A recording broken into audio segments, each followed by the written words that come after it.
Good morning and welcome to another episode of 360 and Me. My name is Kimberly McLemore. I am your host. As you can see, we are back here in my home. We are having another new guest. I'm so excited. Of course, she's not new to me, but this is my best friend, my realtor, my girl, the whole 9 yards. People are going to be like, well, who is she?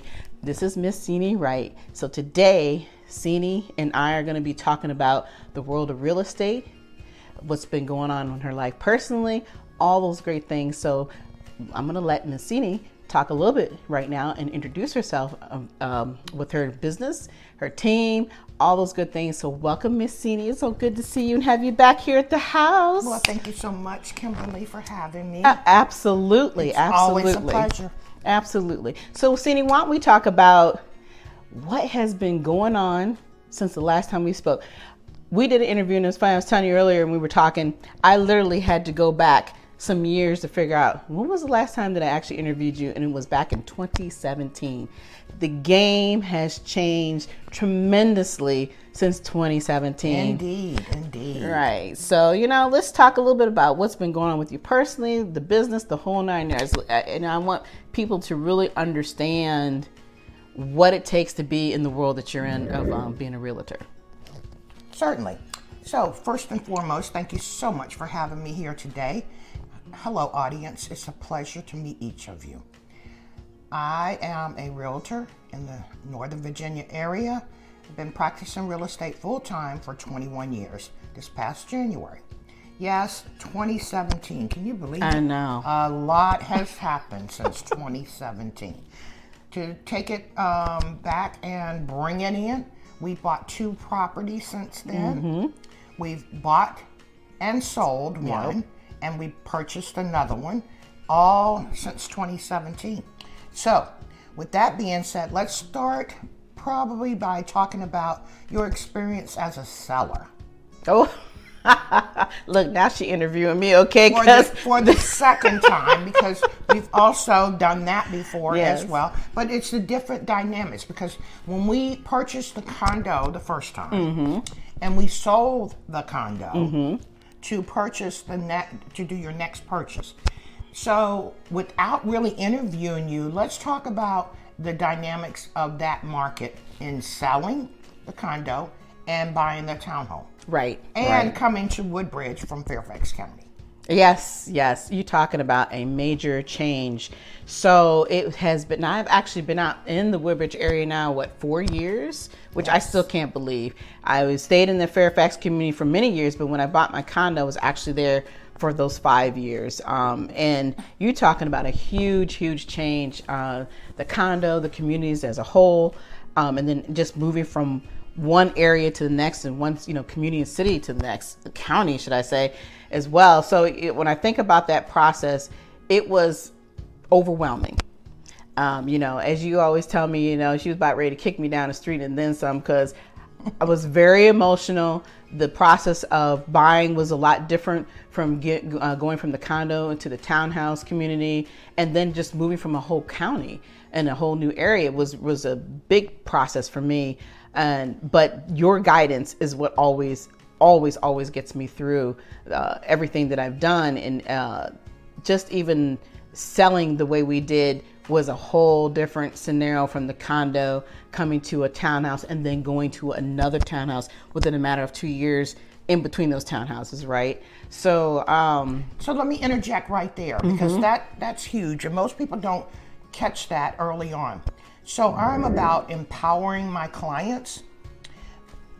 First and foremost, when we meet, we talk. I get to know you. I get to learn you. I get to learn about what it is that you say you want and what you don't say. Right, and I have to learn by body language, probing questions, taking a look at your current surroundings, understanding who you are as a person, in order to be able to interject and provide probing questions that you wouldn't have normally thought of to connect the dots. It's like putting a puzzle together. We're going to lay the puzzle out on a table, all those moving parts.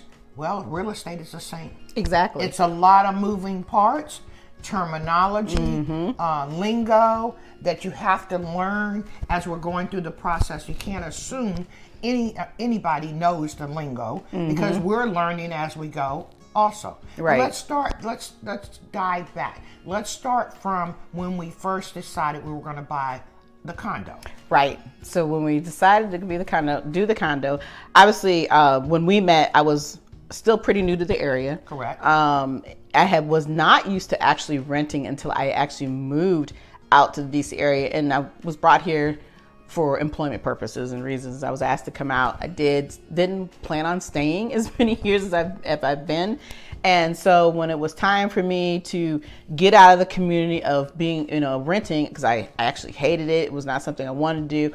But my mind and focus was always on getting a house. Not realizing, of course, that this community is a whole lot different than where I came from. And I'm from the Midwest area. So financially, everything is different. The cost of living is different. My whole mindset had to be changed. It had to be rebranded, the whole 9 yards, because I was so stuck into the world of what I used to have and be in.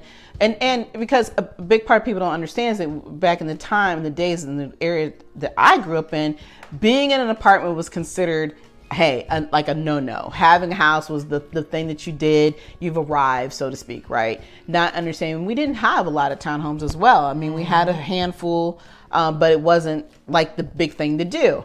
So when you come into another community and you think your thought process is still the same, I literally had to, like I said, rethink everything. You had to realign your way of thinking. Right, because the dynamics of coming from the Midwest to the East Coast. Yes. That by huge. far, huge change. Huge. And so let's touch on that right quick, so that we can give the audience an idea. Those that do this, they travel all around the world and land in one area or another.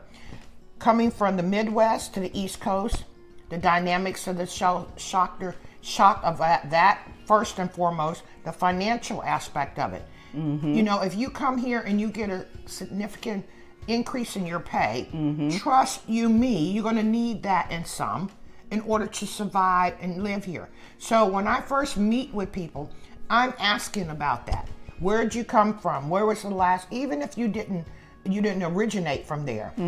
What did that do for you? What did that look like? Because for a person like yourself, you went through all kinds of transitional changes of learning the area. Right. Fairfax County to Prince William County, Maryland to Fairfax County. All those dynamics played a major role. Yep. In where you decide to land. Driving, commuting, transportation, all those things that people really don't think about. Right. Which is, for me, why I like to talk to out-of-state customers. Exactly. Before they become my client. I need to educate you on the processes of coming here and what that looks like. People think that you can move from one county to the other and it's the same. No. It is totally different. It's different going from the city of Alexandria to Alexandria proper, meaning mailing address. So, understanding and having clarity just on renting. Yes, it was huge, and just learning that. But I wouldn't have known that if you didn't have a realtor like you. And that's the key. Like you said, you don't just go in and say, hey, I'm here to sell your property, and that's it. You truly connect with the individuals that you are doing business with, and they do become your clients. But the key to that is that successful connection continues to move you forward with more continued business. And that is part of the reason why how we've continued to build our relationship. Even though we have a good personal relationship, the business side of the relationship has built and has grown because of our connections and because of the way that you know how to work with your clientele.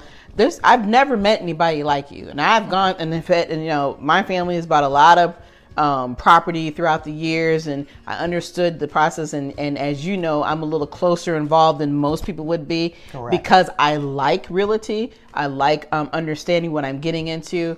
But a lot of people won't take that time to truly understand who they're dealing with. And that is the reason why you see so many who are flipping and flopping and constantly having somebody new when they're trying to purchase or sell their property, because there's no connection there. Let's touch on that right there. So I met Kimberly. Let's see, this is 2023. I met Kimberly back in 2009. Right. Listen, you all, 2009. This is 2023. You do the math. Kimberly and I have bought and sold real estate 5 times. 5 times, 4 of her own, and 1 with her son here recently. Last summer, we did a transaction in Maryland. And I had an awesome, just an amazing referral partner that took extremely good care of my son, who I don't have any boys, so I've She's taken adopted him, yes. I adopted him early on as my son, as she has with my daughter. But more importantly, it in growing my real estate business over the years, I have learned to partner up with some amazing people, all 4 points of the universe.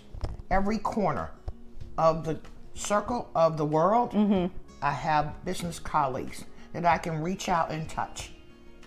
And they have what I call boots on the ground, ready to receive that client upon arrival. Right. And the other thing that is great about your connection is that you work with all of us vets. I do. You know, and the thing that was even more wonderful to know that, you know, obviously I'm a veteran, but I never utilized my benefits until I actually met Ciné.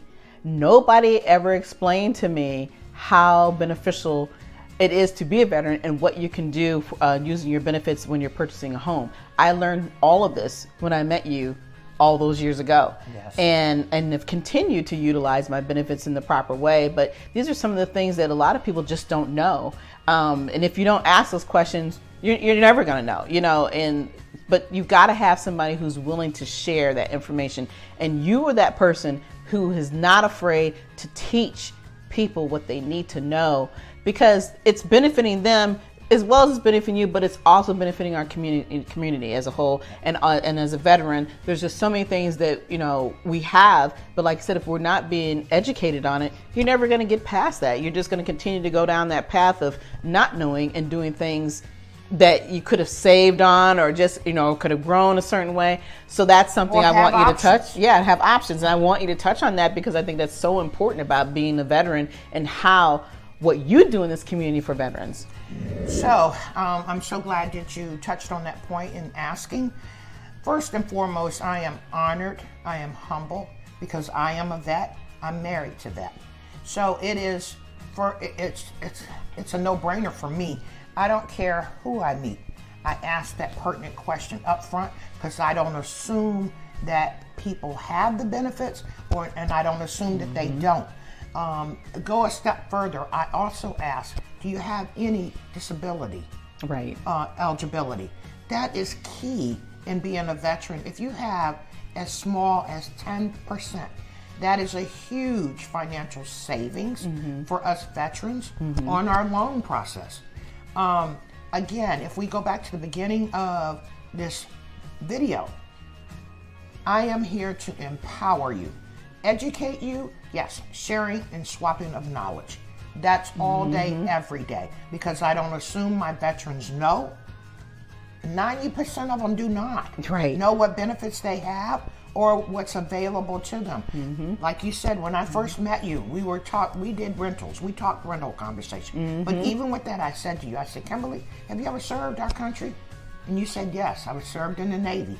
Oh my God, it shifted immediately to a whole different conversation, because not only am I honored to serve you in this capacity, giving back to my community is what I am responsible for doing. I serve in my community, I work in my community, I give back in my community. So I feel like any realtor in today's environment, whether you're here, there, wherever, if you are not servicing military, shame on you. and educating and getting empowered yourself on the benefits of what that veteran has earned, and being able to help service them to have clarity on this is the best thing since sliced. Exactly. Pie. It is. Apple pie. I mean, why would you not want to have your veteran exercise their benefit in the housing arena that they've earned that benefit and the right to be able to do and feel proud about it? That's right. And that was the key, just that word that you just said, proud. When I came here, I think I've told you many times that I never felt proud as being a veteran because we were never really recognized. Correct. During the time that I came in and came out back in the late 80s and early 90s and latter part of the 90s, it was where I came from, being a veteran was no big deal. So it was like, even on a job, I never even would bring up I was a veteran. But coming back into communities like this, people truly do appreciate and show you that, hey, you have this opportunity to, and it's not about trying to use this as a staple to get yourself everywhere in life, but at the end of the day, we did serve our country. We did something that most people wouldn't do.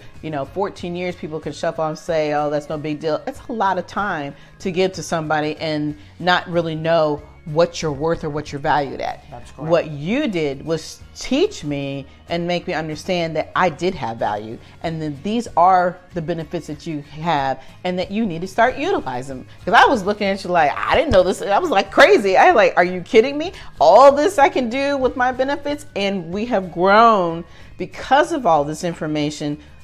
Like you said, 5 homes later down the road, even though my child is not a veteran, but still understanding the process of what it means to buy a home. That is the other thing that I really want to talk about. There's been times where you've taught people becoming realtors, and I've actually have the opportunity, I've had the great opportunity to come in and talk to those individuals in your classroom about how important it is to understand the process of dealing with your clientele, being prepared to buy a house, but then how your future is laid out. That this is really essentially a business as well in a lot of ways, even though people who don't look at buying property as being business, it really can be essentially that way, because you're making money, as well in the process. You teach people the understanding of that. It's essential to know why you're buying property. Because can we kind of dive in that a little bit? Yes, absolutely. So let's take a step back for just a minute so we can move forward. In my book of business, by the way, I have a team. It's called the Right Home Team. Right now, there's 2 of us. My business partner, who is also a vet, married to vet. And so we take pride in that. You may think this is all about veterans, but it is not. We just have built our book of business around giving back to something that we're near and dear and close to. But even with that, understanding and having clarity about the other dynamics of the loan process, FHA, conventional, and VA, letting your clients know that they have options. They're not just isolated in one box. Right. However, being able to provide value and clarity of, even as a realtor, understanding the different dynamics of that in order to empower your clients. My clients, we're in a relationship. We're in a relationship for life. I am not just your realtor for that one transaction. I'm there in part of your family. I am grown into it. I am ingrained into your life. I want to know your family, everything about them, your kids, their kids. And so we build. Right. It's like climbing the ladder. We are always going to elevate one another. If it's something I don't know, I'll be the first to say, you know what, Kimberly, I don't know, but let me get back to you with that. That's right. And I will get you the answer that is necessary. You touched on something earlier. Yes, I'm a Virginia State certified instructor for the Principles of Real Estate course. I can teach anywhere in the state of Virginia the course. And that's another way of me giving back to our industry, is to be able to teach and empower fresh new minds that are trying to enter into our real estate industry by making sure they get the proper information. Everybody thinks real estate is about buying and selling. Real estate is about building relationships. Yes, a much bigger picture than that. And Upon building, remember the ladder, you guys. Upon building that relationship, long lasting, lifelong. I go wherever my folks go. It's a phone call for me. I make a phone call, I make it happen on the other end.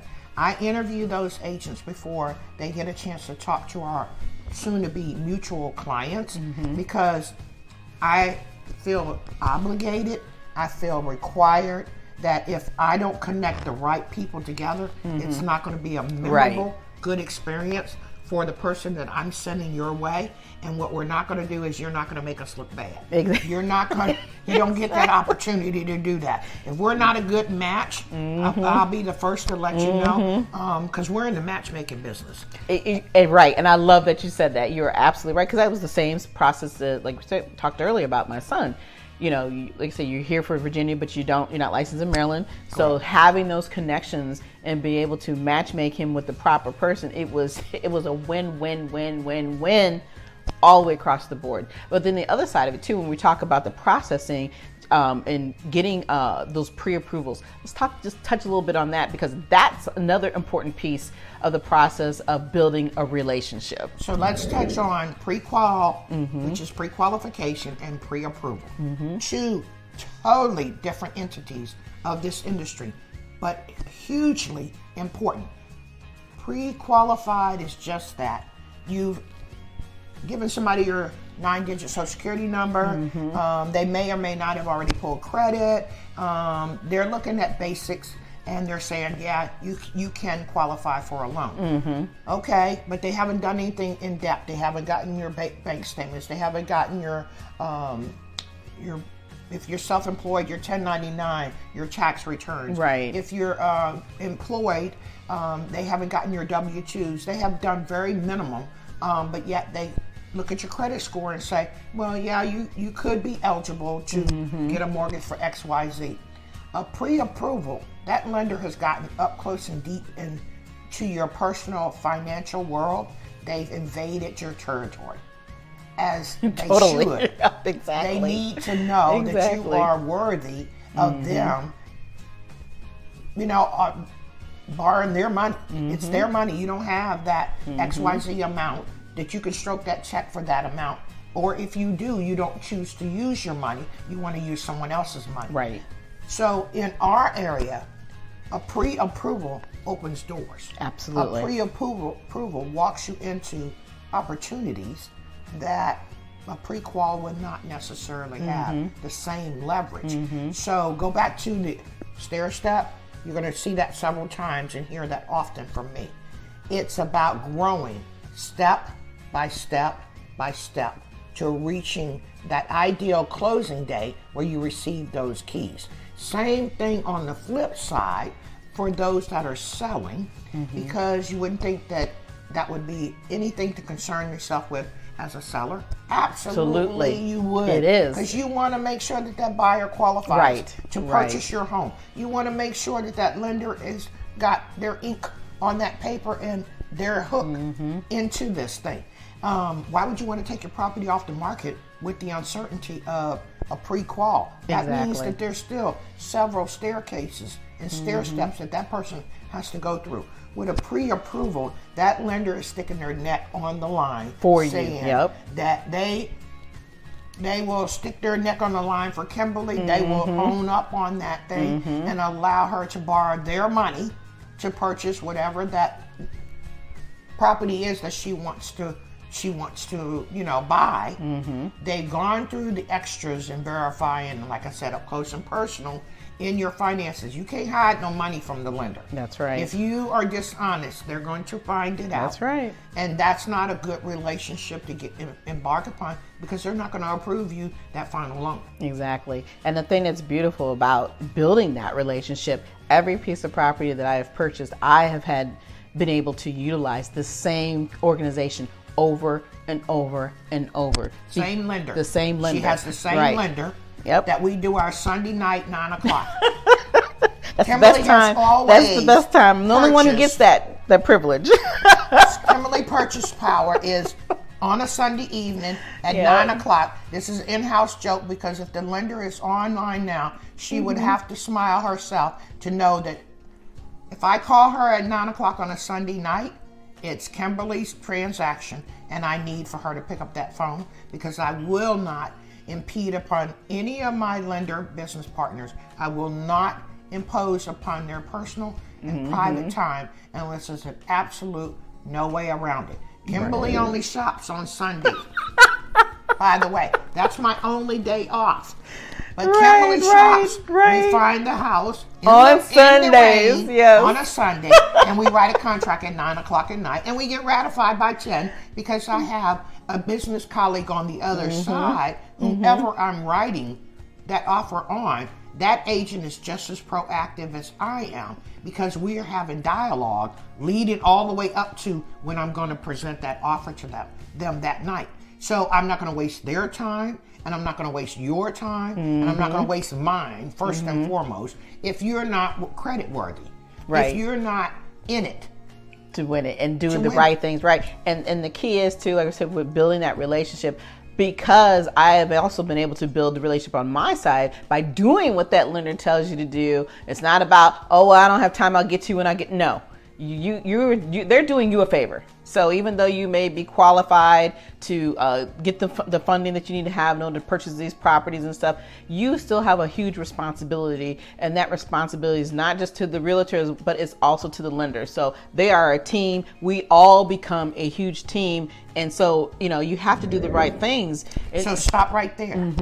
Can we add in who the other team players are? So besides the lender, we have home inspection. All the other people. Yes. In my world, oh my gosh, under the Right Home team, we teach our clients. We provide them with 3 of everything. 3 lenders. You choose any one of the 3 you build that relationship with.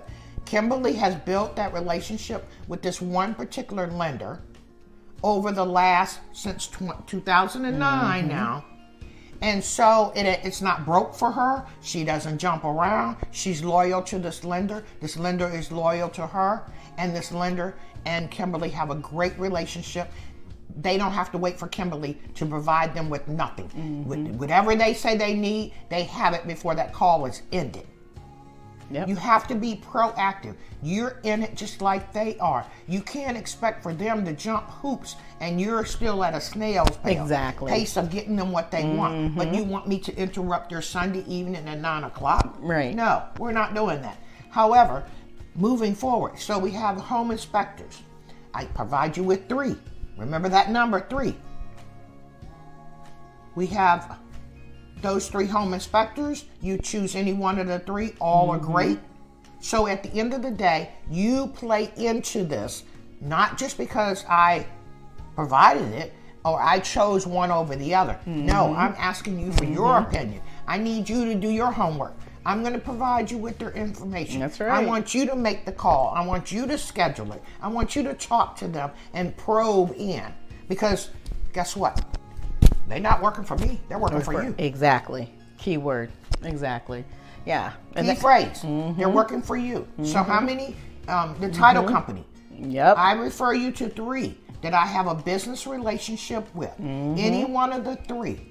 Oh, and let me put this plug in there. If you have someone that you would prefer that we consider, your lender could be your bank. That's true. Or a lender relationship that you have. We don't care as long as they work the hours that we work, because your 9 to 5 lenders do not. Right. At 5:01, we're not talking to anybody until the next business day. Oh, and by the way, they don't work on weekends. So I can't call anybody on Saturday or Sunday. And remember, what time does Kimberly do business? 9 o'clock in the evening. On a Sunday. So, guess what? If we need to talk to your lender, we can't talk to them on Sunday. We have to wait till Monday. Right. That could cost you that particular transaction, or that you could lose it. You could lose out on that. Let's speak to that for just a minute. Remember 3, because I'm going to come back and I'm going to test you on it. How many people do we use in our businesses? 3 of everybody. That's right. Home inspector, title companies. And the reason we do that is that way, I'm telling you, we want you to be a part of this process. I will never tell you who to use. I will ask you I will provide you with history of relationships that I've had with them, success rates, no issues at the table. Right. Thorough, detailed. Remember, the more you play into it, the better the service we receive. If you lag, everything else is a domino effect, and it could be costly because you said, I'll wait till tomorrow. Contractually, no, that's not how that works. And I invite you to read your contract every day. Yes, and that's the key. And the way things were from 2009 up to today, oh my gosh. Yes. A world of difference. I can remember when I first started doing all this. I mean, we didn't do a lot of things online. Everything was done by hand. Everything has changed. The laws have changed tremendously. That is the other thing I think that we can touch a little bit about is how having a great realtor understanding the laws. We don't know these things. When you're a client, you're not going to understand, you're going to remember what you did when your last purchase. Take it out of your mind.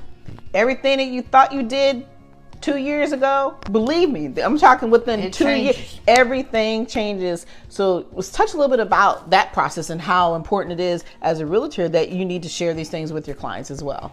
So let's go back to the ladder building process and climbing the ladder. Everything that we as a team, the Right Home team, have you signed, we go over it over and over until you have clarity. We ask you to repeat things back to us, not because we're stupid or not because we want to hear ourselves talk it out multiple times. No, you want your realtor to talk to you openly and honestly and probe you to be participant in every aspect of every, because when you sign those contracts, they're legal binding. That's right. You are held to the highest standards of having clarity and understanding. You can't, we get our backs up against the wall. You can't say, well, Ciné told me. No. You signed the name on the you dotted signed, line. you initialed. That said that you got to take ownership that whether you read it is irrelevant because that's on you. But you initialed or you signed an acknowledgement that you knew what you were signing. Right. So we ask you over and over and over again. We'll pull questions out of the contract and just ask you, hey, Kimberly, what do you remember what this said, paragraph 3? Let's go to that contract. Yep. Pull up paragraph 3. Do you guys know that since 2009 till current, how many contract changes we've had? Oh my God, we've had so many. Just to give you a clue, contracts in the real estate world change every January and July. Go back to 2009 and you count. Exactly. So and we have to stay proficient Yep. on those things. I go to class. I'm learning based. My business partner, we stay in somebody's classroom. Back in COVID, we were doing everything via Zoom. Now we can go in person and we try to go every opportunity. Every time there's a contract class, we're in it. I don't care if we have to do it 15 times. We learn something new all 14 times that we've gone previous.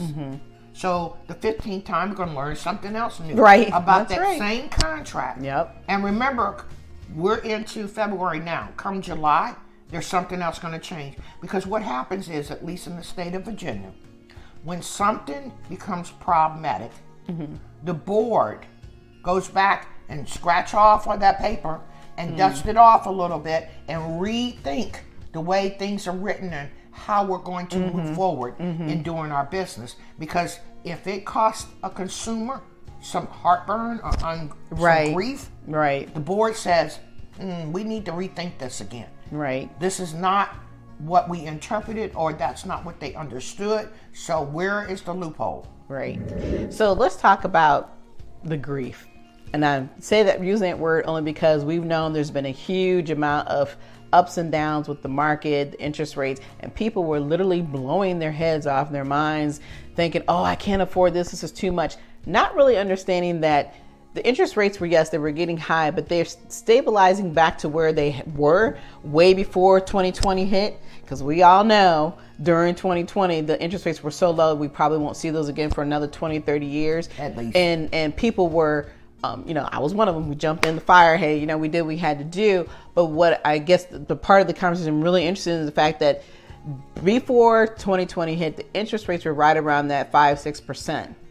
And then they dropped down, and then they came back up, and they're right kind of back. Talk a little bit about how that's affected the industry and the market, and what people thought was happening versus what really happens. Sure. Great question, by the way. So let's take it back even further. Back in the early 80s, interest rates were as high as a double digits. People did not want as they do now about the interest rates. But yet, the interest rates aren't nearly to those double digits. Exactly. Like they were back then. And people bought homes then. We got spoiled in the industry. And I say we because we all were a part of and played a part. When those interest stayed almost 3 years below 4%, everybody was happy with that. But the prices were steady going up higher and higher and higher on the homes. Well, the market is stabilizing. We call it marginalizing now, where it needed to do this in order to bring everything to an equal medium for everybody to play into.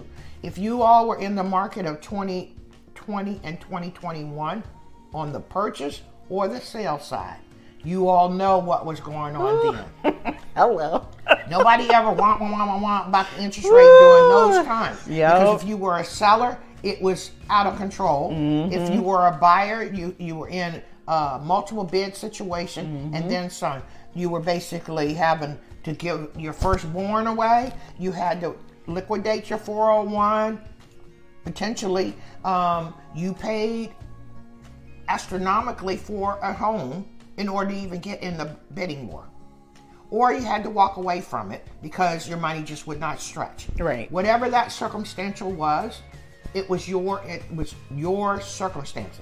It wasn't mine, it wasn't Kimberly's, it was whatever was going on for you.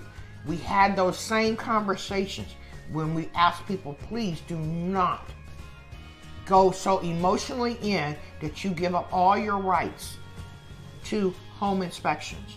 Waving out this, waving out that. Was that really the right house for you? Because my belief is, if it's the right home for you, things will fall systematically in place. Exactly. Kimberly is a living, walking witness. Absolutely. Don't allow your emotions to take control of your brain cells, because you will make the wrong decision if you allow your emotions to tap in. Yep. You cannot buy real estate and sell real estate. Again, I say you cannot, you should not buy real estate emotionally or when you're emotional. You should not sell real estate when you're emotional, because you make not so good decisions. Right. With the interest rate currently as it is now, it's still a wonderful time to purchase a home. The difference is your buying power may not be as stretched as you would like for it to be, because if you want to stay within a certain budget and your interest rate is higher, then it's going to potentially reduce the amount of home that you qualify for. Because remember now, you dictate out of your mouth what you want your monthly payment to be. The lender tries extremely hard to stay within that allotted amount of budget monthly. They're going to make sure the affordability is there so that you don't overextend your credit. Exactly. So your buying power may be lessened. You have to have clarity and understanding of what those finances look like. So yes, purchasing a home with a higher interest rate could potentially reduce your buying power, but you can still purchase.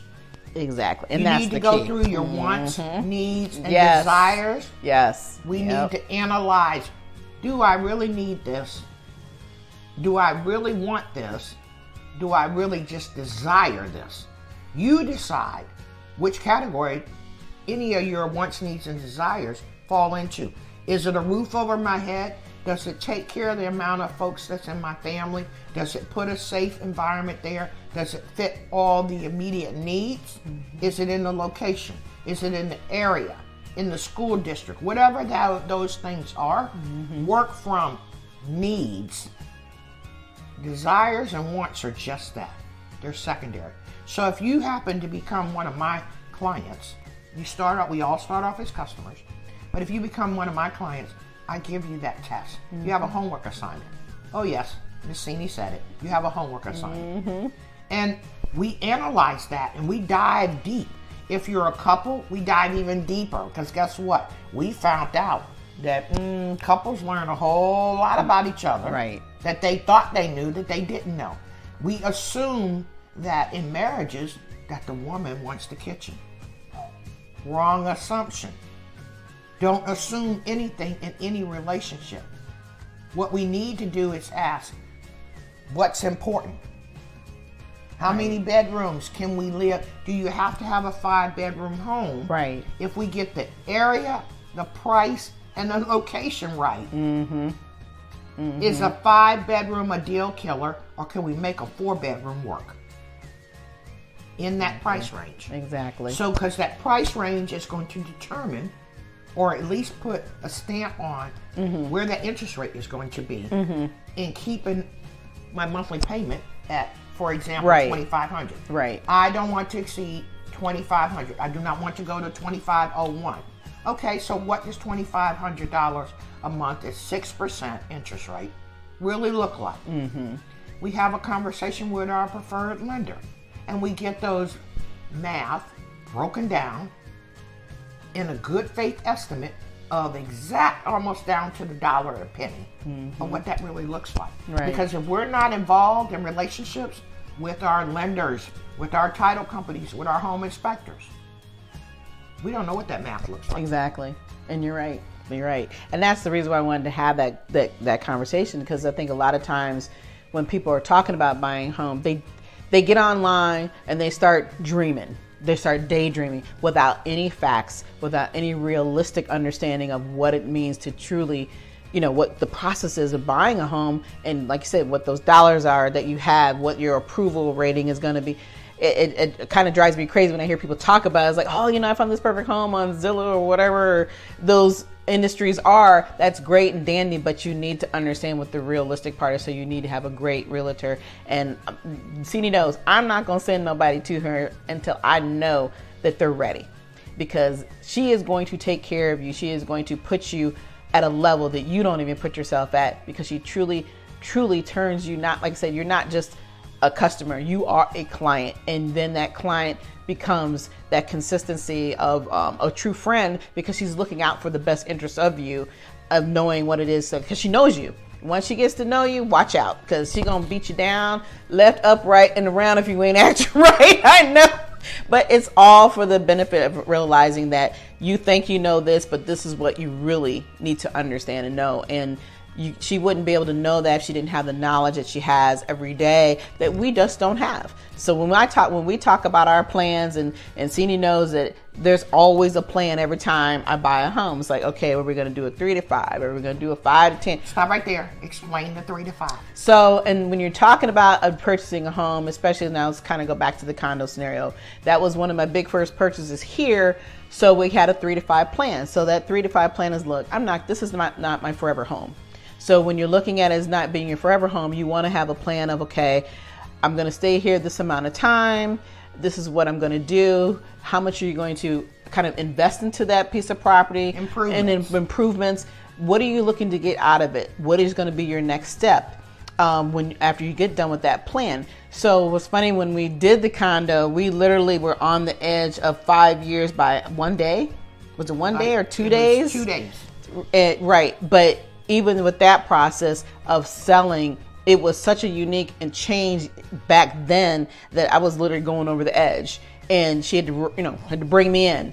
And it happens because you do get attached to something that you've had for a period of time. But people need to understand that when you're in the process of selling and you have these plans that you are looking to grow for yourself, because like I said, unless you plan on making that your forever home, you don't want to be in a piece of property for more than those 3 to 5 years if you're planning to grow and move forward. So every time we look at a piece of property and we think about our plan, when we moved into to that next piece of property, my plan was to not move in 2 years, but the key was it was the right timing. Opportunity and timing is everything. When we discuss stuff, these are the things we're talking about. It's not just about, oh, I want a bigger place and I want something prettier. It's materials. It's a much, much bigger picture than that. And that's why saying having a great realtor who truly looks at you as a good client, not just a customer at that moment, you start to build those relationships and realize that when we say, hey, it's time, because she'll come and be like, it's time. I'll be like, you're right. So just to clarify a little bit, when we went in on this condo, I said, in 3 to 5 years, we buy now, would resell in mine. When we have our consults, we sat down and we map it out. Well, when we got we were 6 months shy, we were 2.5 years in, and I reached out. Now, we talk all the time. However, we go from friendship to business. This is a business call today, Kimberly. We're not girlfriends. Yep. Put on your business hat and let's talk. This is what I'm seeing in the market. I need for you to focus and pay attention and wrap your head around this. Are you interested in moving to the next? And what does that look like? Is it still move from the condo to a townhome or move from the condo to a single family home? Right. Then we had that conversation of transitioning from it's not happening in this price point in Fairfax County.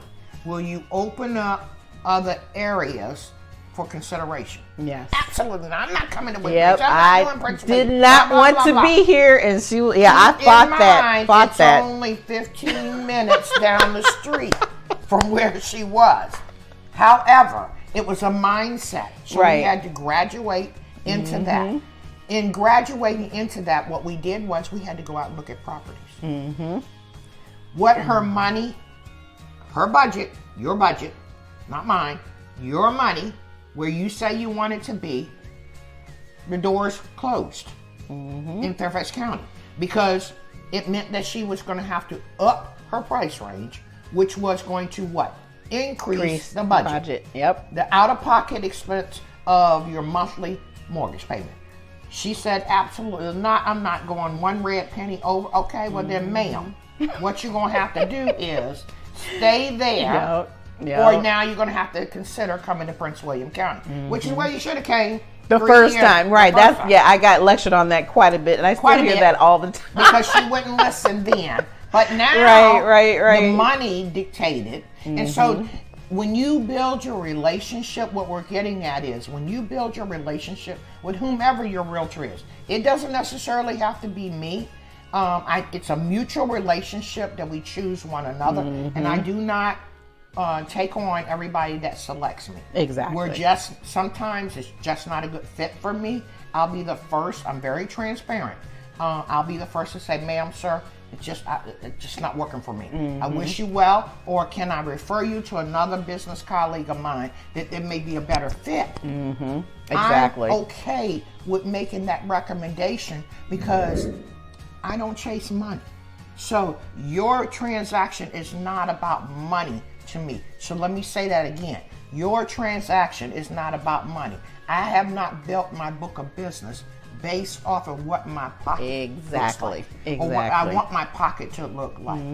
I base my relationships seriously. I base my business building on relationships with you. It's not just for the immediate, it's for the long term. Remember, go back to the beginning of this video. How many properties have Kimberly and I done? 5. I'll help you remember. 5 properties. 4 of hers, 1 with her son. Total of 5 transactions since 2009. Very few of my business colleagues can say they have those kind of long-term relationships with their clients. Right. I'm in it for life. I want to do a relationship with you, your kids.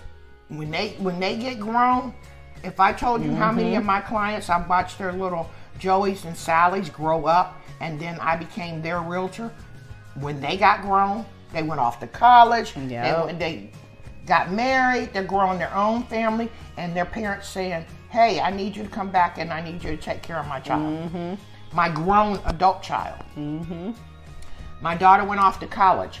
I've done multiple transactions with several of her college friends. Yeah, and like I said, that is the perfection of what a realtor really should look like. And that's what I love. And I tell her, I say, you leave, I'm coming with you. So you packing your rags, I'm packing mine too. So we're going down the street, we're going down the street. Which leads us into another part of, I want to do a small introduction into the next segment of what we're embarking upon now that I've done over the 21 years that has led to another business entity that's coming into play with the Wright Home team. So typically when we sell a person's property, we like to sell it with furniture in it.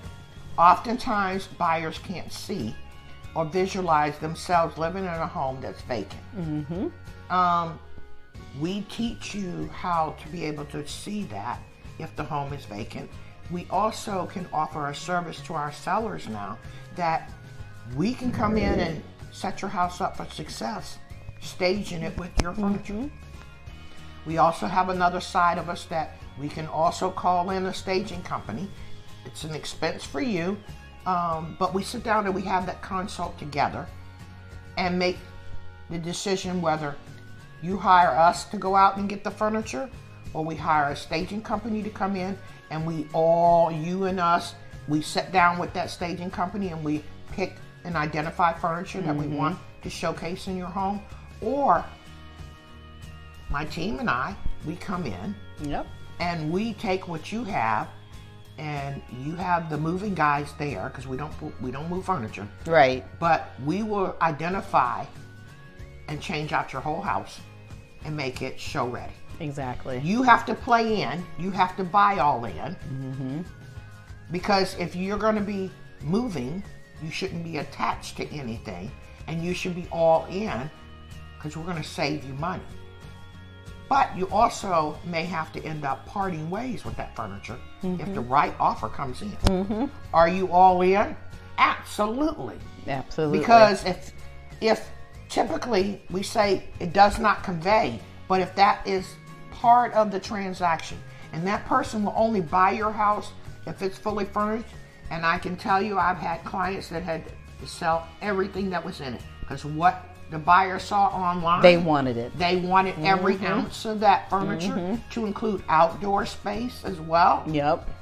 Yeah. And it was a win-win. It has been a win-win every time. But we can also tell you, you can replenish that for, oh my God, half of what you thought it would cost you. So break it down even further. You say, Ciné, we only have $5,000 to furnish this whole house. We're going to take all our stuff with us. We're not leaving nothing, not even nothing on the walls. But here's $5,000. Do what you do. We're going to give you some change back. Because we're going to go do what we do, and we can set your house up for success and look like $1 million with less than $5,000. That's right. It's having an eye for furniture, decorations, and we don't need to decorate the whole house. We don't need to furnish the whole house. Right. We pick the key rooms that are most important. So we're bringing that to you here in the second quarter of 2023. We're still working on the back end of the fine tuning, the actual name that we're going to launch with, and different things like that. And just so you'll know, we have Kimberly to thank for this. Kimberly is our first client that we have demoed this with. We've done a professional photo shoot with Kimberly in Kimberly's home, and just to prove to you all that part of that budget that we ask you for, we stick to that, and it has cost far less, and you have no idea unless you tell people with the receipt. You show it to them what you spent. They will never know. That's right. And they will think you spent $1 million. And who doesn't want to get a reimbursement back? Exactly. If you gave us $5,000 to go spend, and we can give you some back, and we end up selling it all and getting you more money than you thought, who doesn't want to do that? Yes. So stick around, join in, reach out and touch us. You can feel free to email us at the Wright Home Team 7, the number 7. Look it up. 7 is a spiritual number at gmail.com. The Right Home Team, my last name, WRIGHT, Home Team, number 7 at gmail.com, 703-861-8017. Happy to sit down and have that consult with you. And remember, I'm not for everybody, but everybody wins when you work with us.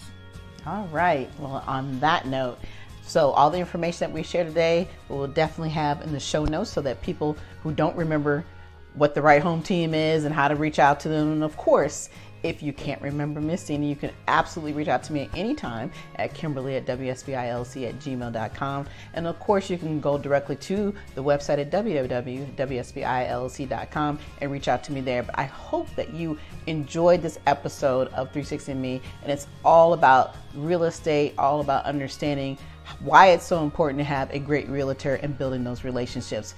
But until next time, you all have a wonderful day. Thank you. Deuces. Peace.